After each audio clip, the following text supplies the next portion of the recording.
Hi guys, welcome back to the channel. My name is Rita and I'm the cooking nurse, and today I'm going to be sharing with you how to make a banana bread. Now, the fun fact is I do not really like the banana bread, because the times I have tested it in other places, I didn't like it. Then I got this recipe and I tried it out and it was bomb. And now that I'm going to share it with you, I'm going to urge you to check the description box just in case you do not grab the recipe during the video.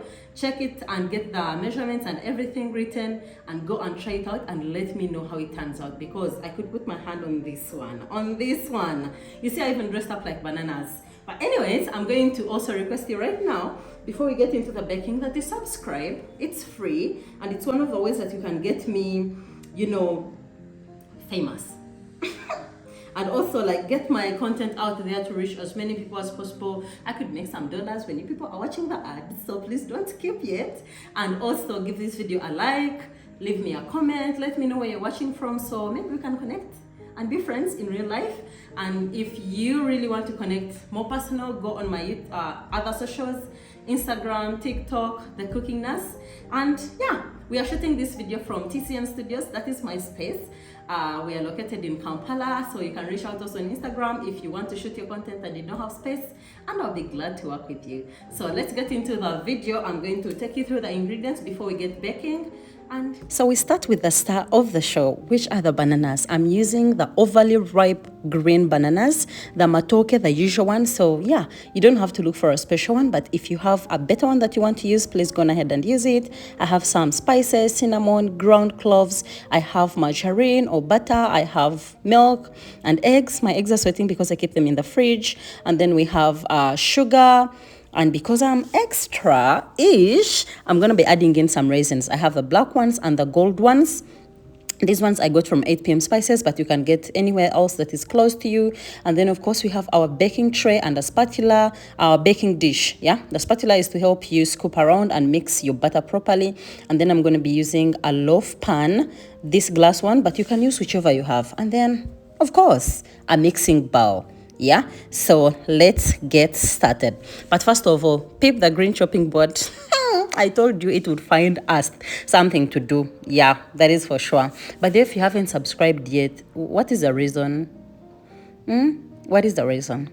Anyways, let's measure our ingredients. We're going to start with sugar, and I did not prep properly, so I didn't put aside a separate bowl for the spills. But what I did is I leveled my sugar and poured the extra back into the tin. So what you can do, just in case, please have different containers where you can measure things from, so that you avoid accidents like those ones. Now, for example, if the flour is already in and then I'm measuring the sugar on top of it and that one has already poured in, it's not accounted for. So we are going to be using 2 equal parts. So equal parts of sugar and margarine or butter at room temperature, and mix this until they are well incorporated. I wanted to say that unless the recipe says scant, heaped, or anything, please make sure to always level your baking cup ingredients, level them, let them be flat on the top. So we are going to go in with a whisk. You can use a hand mixer or a stand mixer, but I am strong. I am a strong black woman, which is a title that I think I should just let go. But yeah, nonetheless, I am. So I'm going to be using my hands and a wire whisk. I beat the 2 ingredients until they are fluffy, doubled in size, and whitish like this. And then we are going to go in and start adding in our eggs one by one. Again, just in case you did not get it, please check the description box for a written recipe so that you're able to screenshot or keep on checking when you're making this particular video. So we're going to break our eggs in separate cups. Do not break eggs directly into the butter. Just in case the eggs are dead or spoiled, then you do not spoil the whole process. So break them aside and then bring them into your mixture. And do not overbeat them, because the whole essence is to have them binding this and bring in the protein bit and also hold the butter together. So if you overbeat them, you could end up with a crumbly cake that does not stick together. So now this looks like it's together, and we are going to go in with our next egg. Yeah, so break one by one.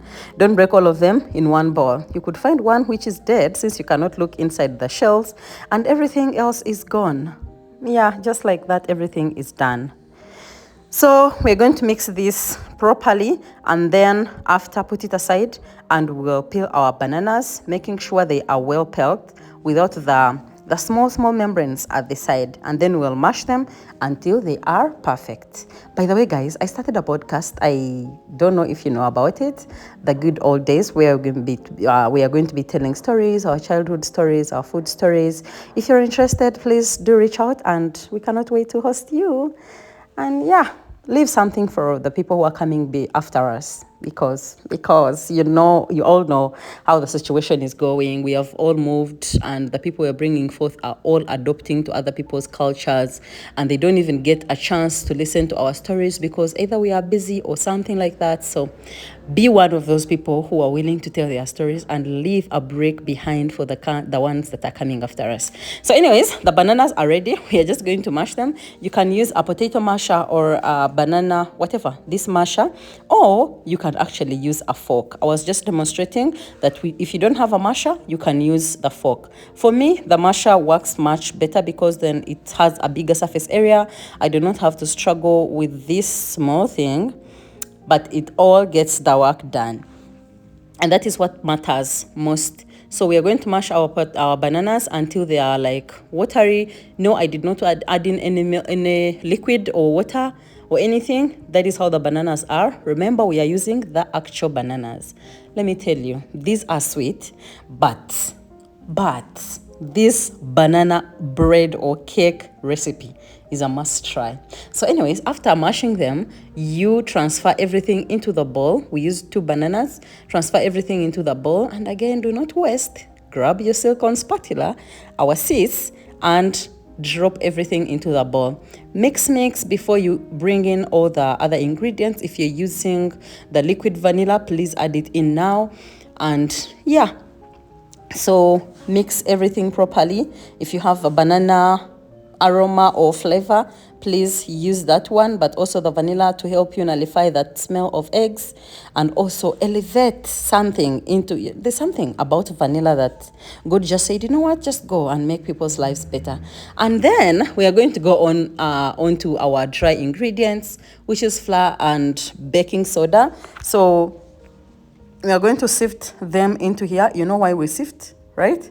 Oh, okay. If you don't know, it is because we want to trap in air, which is going to give us a more fluffy outcome, like the end product, more fluffy, and also make sure we do not have lumps or any impurities. So I'll go in with my spices, which is cinnamon and cloves and nutmeg. If you have one, like if you have it, I couldn't find my nutmeg, so yeah, I only used cinnamon and cloves.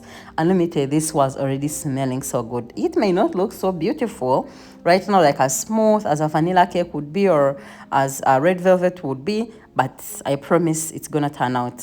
So I'm going to pour in my milk. We're using about 50 mils, and mix properly. And because the texture is not so good, it's important that the last ingredient that goes in is the flour. So divide your flour into 2 parts, or in the liquid add the milk, and then you can add in the flour last. Yeah, thank you.